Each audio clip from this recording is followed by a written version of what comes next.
IDB Marine. Est-ce que vous pouvez nous présenter IDB Marine? IDB Marine, c'est une SARL qui a été créée en juin 2005. En juin 2005, on a réalisé tout l'outillage de fabrication pour la coque du Malongo 870, qui est un plan qui a été dessiné par Pierre Roland, un architecte bien connu de Brest. On a réalisé aussi le prototype de la série Malongo 870 qu'on a présenté au Grand Pavois de La Rochelle. Les particularités de ce bateau, c'était d'une d'avoir un cockpit beaucoup plus grand que la moyenne pour cette taille de bateau. Et deuxième atout pas négligeable, c'est-à-dire que sous le cockpit, on avait ce que nous on appelle un tunnel. C'est une sorte de garage dans lequel on peut rentrer une annexe gonflée, ce qui élimine la corvée du gonflage, de la mise à l'eau, de la sortie d'eau et ce qui va avec. L'automne 2005, on s'en est servi après le Grand Pavois pour valider le prototype, pour le faire essayer à différents clients, pour le faire essayer aux revues, pour voir nous ce qui collait pas sur ce prototype. En janvier 2006, on s'est installé dans les locaux de la ville de Quimper. On a réalisé tout le reste de l'outillage pour reproduire ce bateau-là en série, c'est-à-dire tout ce qui était outillage de pont, moule de pont et tout ce qui allait avec. Et on a commencé réellement à produire le Malongo 870 en juin 2006. Tu as rencontré un certain succès.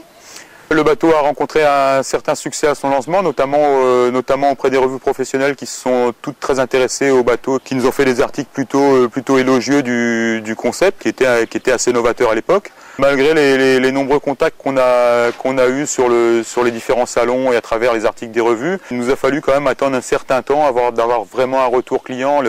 Les gens attendaient une certaine notoriété, attendaient de voir qu'on mette plusieurs bateaux à l'eau pour voir si vraiment le chantier avait les reins solides. En juillet prochain, on lance un nouveau bateau, donc c'est le Malongo 999. C'est un bateau, lui, qui a été dessiné par Julien Marin, un architecte concarnois. Ça reprend les principes du Malongo 870, c'est-à-dire qu'on a toujours un cockpit qui est un peu plus grand que la moyenne, la possibilité d'avoir aussi le tunnel d'annexe, toujours une très belle carène issue des bateaux de course en fait, ce qui permet de naviguer plus ou moins vite selon les désirs, selon le programme de la clientèle. Votre clientèle est plutôt une clientèle chevronnée ou une clientèle familiale? La cible, c'est une cible familiale, mais par contre qui préfère un bateau, on va dire un bateau qui va vite, un bateau avec lequel on va se faire plaisir sur l'eau. C'est vrai que par rapport à des bateaux de la même taille, on a des carènes qui sont assez larges, on construit des bateaux qui sont quand même relativement légers, convenablement aménagés à l'intérieur, ce qui fait qu'on a la possibilité d'avoir un bateau quand même familial, confortable, mais avec lequel on va se faire plaisir très facilement à la voile. Vous venez d'être sélectionné pour représenter la Bretagne dans la catégorie éco-responsable au concours Star et Métiers. Qu'est-ce que ça veut dire et pourquoi? En fait, au concours Star et Métiers, donc qui est organisé par la Banque Populaire et par les chambres des métiers, on a présenté un dossier en catégorie innovation à propos de l'injection éco. L'injection éco, c'est un procédé de fabrication des bateaux. Jusqu'à présent, nous, on utilisait l'infusion qu'on avait mis au point en interne dans le chantier, ce qui est déjà très bien, qui était déjà une très bonne innovation pour nous à l'époque, mais on estimait que c'était pas être allé assez loin, d'autant plus que l'infusion, c'est quelque chose qui est très gourmand en consommables. On est obligé de mettre beaucoup de consommables pour drainer la résine, on est obligé de mettre des bâches pour mettre les pièces sous vide, donc ça a tendance à faire beaucoup de déchets, mine de rien. Et ça nous obligeait quand même à être obligé de poncer l'intérieur des bateaux pour avoir un fini vraiment propre. Donc vous êtes sensible en fait quand même à l'écologie, c'est ça? On est sensible à l'écologie et dans le terme injection éco, il y a le mot éco en fait, il veut dire deux choses. Il veut dire écologie, mais il veut aussi dire économie. L'autre avantage de l'injection éco, c'est qu'on va sortir des pièces qui vont être finies aussi bien intérieures qu'extérieures, ce qui fait qu'on va éliminer toutes les phases de ponçage qu'on a à l'heure actuelle pour avoir une finition propre à l'intérieur de nos bateaux. Ce qui fait que pour le personnel qui travaille, c'est vraiment un gros confort de travail. Il y a un énorme progrès, quoi. On peut parler un petit peu de la semaine de l'innovation. Vous êtes partenaire, c'est-à-dire?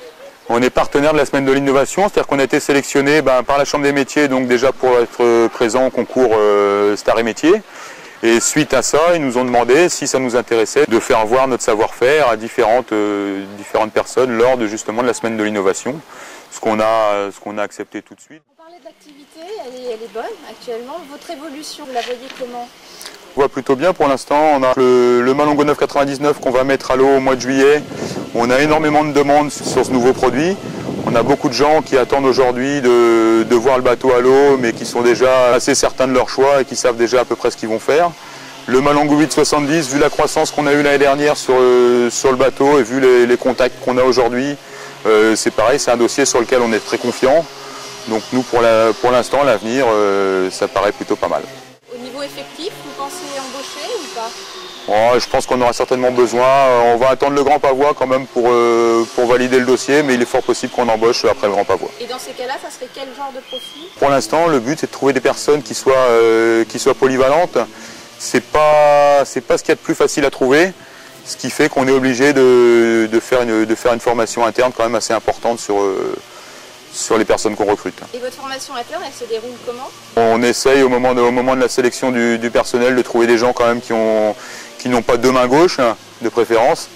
Et à partir du moment où ils savent déjà faire, on va dire, soit du composite ou soit du bois de manière complètement assez autonome, après le reste c'est uniquement de la formation interne.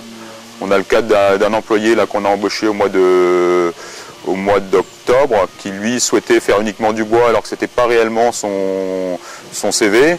Il est arrivé en nous disant qu'il avait une formation au centre AFPA au mois d'octobre l'année prochaine. On l'a embauché, depuis il fait que du bois et c'est une formation interne en espérant qu'il revienne après justement après son stage.